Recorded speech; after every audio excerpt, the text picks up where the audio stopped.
Inside prison kitchens, the food inmates are forced to eat raw prison life. Like, subscribe, comment, because once you step inside the story, you won't look at prison food the same way again.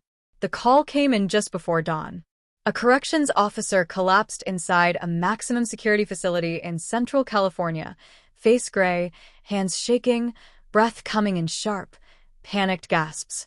By the time paramedics reached the prison kitchen, it was already too late. The stainless steel counters were still warm.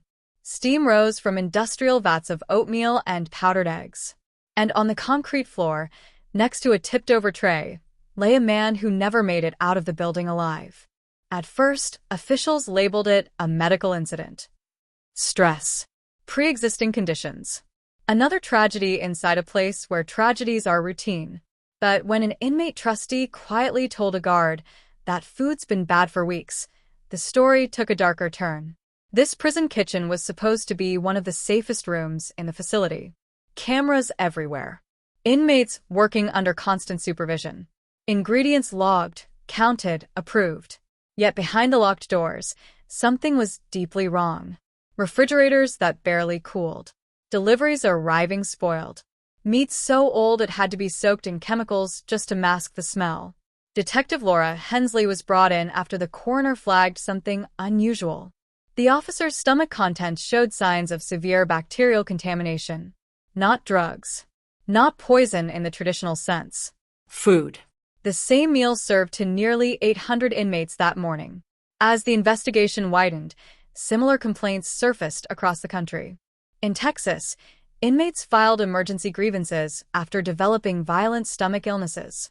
In England, inspectors documented mold-covered bread and rodent droppings in prison kitchens. In New South Wales, an understaffed facility quietly paid settlements to families after inmates fell ill, then died, following kitchen duty shifts. Inside the California prison, tension spiked. Inmates whispered about the slop. Kitchen workers refused seconds. A supervisor abruptly transferred out. And surveillance footage from the night before the officer's death was partially missing, just 12 minutes erased during food prep. Hensley stood alone in the walk-in freezer, breath fogging in the stale air. She stared at boxes marked fit for consumption, their dates scratched out, relabeled by hand. Budget cuts had slashed food spending to the bone.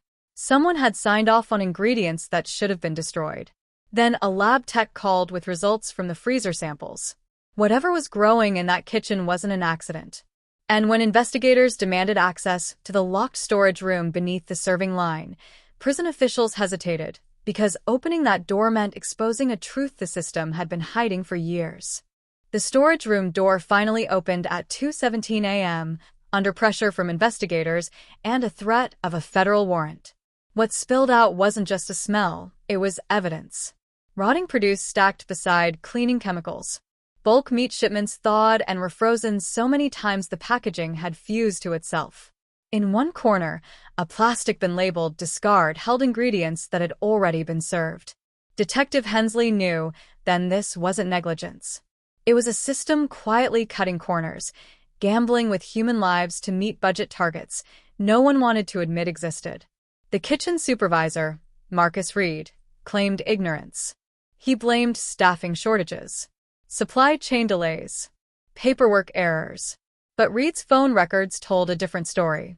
Repeated calls to a private food contractor under investigation in Texas for falsifying expiration dates. Emails flagged urgent that never reached prison administrators. Someone had been intercepting them. As Hensley pushed deeper, inmates began disappearing from kitchen duty. Officially, they were reassigned. Unofficially, no one could say where they'd gone.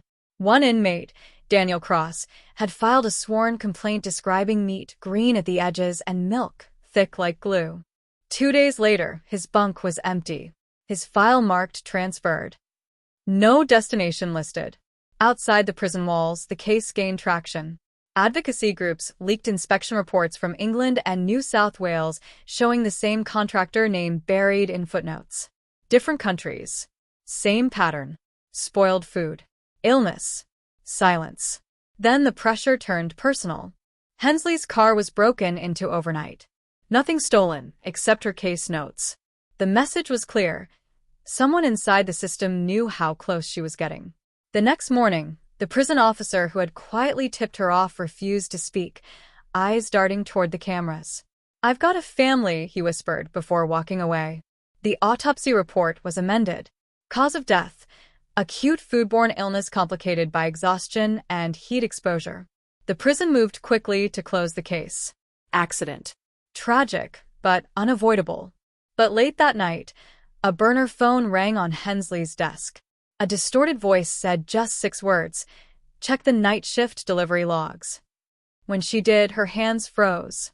A shipment had arrived after midnight, uninspected, signed off by a name that didn't exist.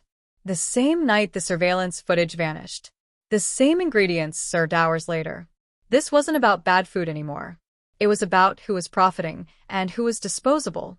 And as Hensley stared at the false signature, she realized the truth was far bigger than one prison.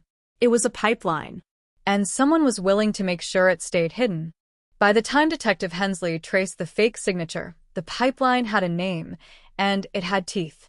The contractor operated through shell companies, each one bidding low, undercutting competitors, promising cost efficiency, to prisons drowning in budget cuts. On paper, it looked clean. In reality, it was a conveyor belt of expired goods, relabeled and rushed through understaffed kitchens where inmates had no choice but to cook and eat what arrived. Hensley flew to Texas first. In a county jail outside Houston, a former inmate named Luis Navarro agreed to talk. Off the record. His hands trembled as he described the night shift. "They told us to scrub the smell out," he said. "Bleach the meat. Cook it longer. Anyone who refused got written up." He leaned closer. 2 guys got sick. One never came back from medical. Before Navarro could sign a statement, his attorney called it off. The jail had threatened to revoke early release credits. Silence bought cheaply. In England, inspection photos told the rest of the story. Rats near bread racks, freezers running 10 degrees too warm, staff shortages logged but ignored. The same contractor name appeared again, buried under subsidiaries. In New South Wales, a retired inspector admitted reports had been softened before publication. "Pressure from above," he said. "Always budget. Always optics." Back in California, the pressure turned violent. A kitchen worker collapsed during dinner service, convulsing in front of 200 inmates. Panic erupted. Guards locked the unit down as medics rushed in. Hensley watched the footage on a loop. The worker had eaten a sample from the same batch that killed the officer. This time, the illness didn't stop at one victim. When Hensley returned to her office, a single envelope waited on her desk. Inside, a photocopied invoice and a note written in block letters. "Stop digging." The invoice showed kickbacks routed through a non-profit nutrition consultant. Names were redacted, except one. Marcus Reed. Reed vanished that night. His house sat dark, drawers pulled out, computer missing.